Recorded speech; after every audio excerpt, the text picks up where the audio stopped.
আপনি বলছেন যে আপনি আপনার মেয়ের জামাই মানে আমারে যৌতুকের টাকা দিছেন, কত দিছেন? 5 লাখ। আচ্ছা, 5 লাখ টাকা আপনি আপনার মেয়ের জামাইরে দিছেন। 5 লাখ টাকা কই পাইছেন আপনি? কই পেছেন মানে?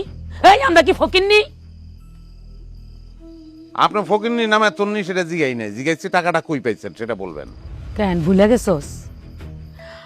আমার জামাইয়ের পেনশনের টাকা তুলিয়া দিছি, তখন মিনার বাপ বাচ্চা ছিল। তো ভালো পেনশনের টাকা তুলিয়া দিছেন মানে কোত্থেকে তুলছেন? নিশ্চয়ই ব্যাংক থেকে তুলছেন। হ্যাঁ, স্যার, টাকা যেহেতু ব্যাংক থেকে তুলছে, তাহলে তারিখ অনুযায়ী ব্যাংকে খোঁজ খবর নিলে তো এটার প্রমাণ পাওয়া যাবে যে ব্যাংক থেকে তুলছে কি তোলে নাই। আপনার আর একটা অভিযোগ ছিল যে আমি আপনার মেয়েরে পিটাইছি। তা আপনার মেয়েরে আমি কতদিন পিটাইছি? আমি কি গণ্য রাখছি? প্রত্যেক দিন পিটাইছস। প্রত্যেক দিনই পিটাইছি। আপনি নিজের চোখে কয়বার দেখছেন?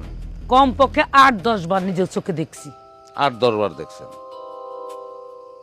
তো শেষ যেদিন পিটাইছি মানে যেদিন আপনার মেয়ে চলে গেছে সেদিন তার আমি কি দিয়ে পিটাইছি?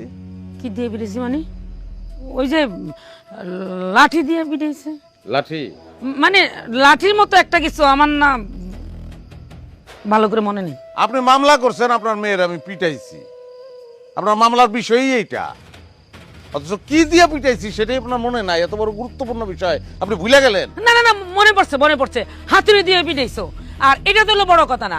কি দিয়ে পিটাইছো, হাতুড়ি দিয়া না বাঁশ দিয়া, এইটা হলো বড় কথা না, আসল কথা না। আসল কথা হইলো তুই আমার মাইয়ারে পিটাইছস। তা হাতুড়ি দিয়ে পিটাইছি আমি, ঠিক আছে। তা হাতুড়ি দিয়ে যদি আপনার মায়ের আমি পিটাই, আপনার মায়ের যে শরীর তাতে তো তার আহত হওয়ার কথা, জখম হওয়ার কথা। কোথায় কোথায় জখম হয়েছে? কি জানি, আমি দেখিনি, ভালো করে দেখিনি, মনে নেই। আপনি দেখেনি নাই, মামলা করছেন আপনি।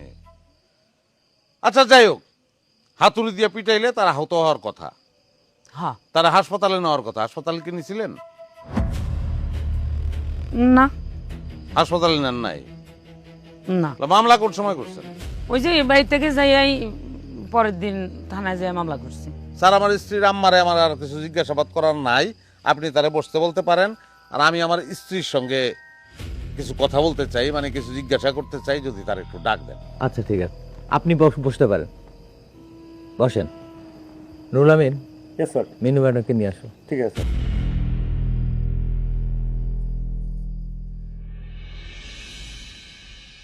আজকে প্রমাণ করে ছাড়বো। আরে দূর কি কিছুই না, চিন্তাই করো না।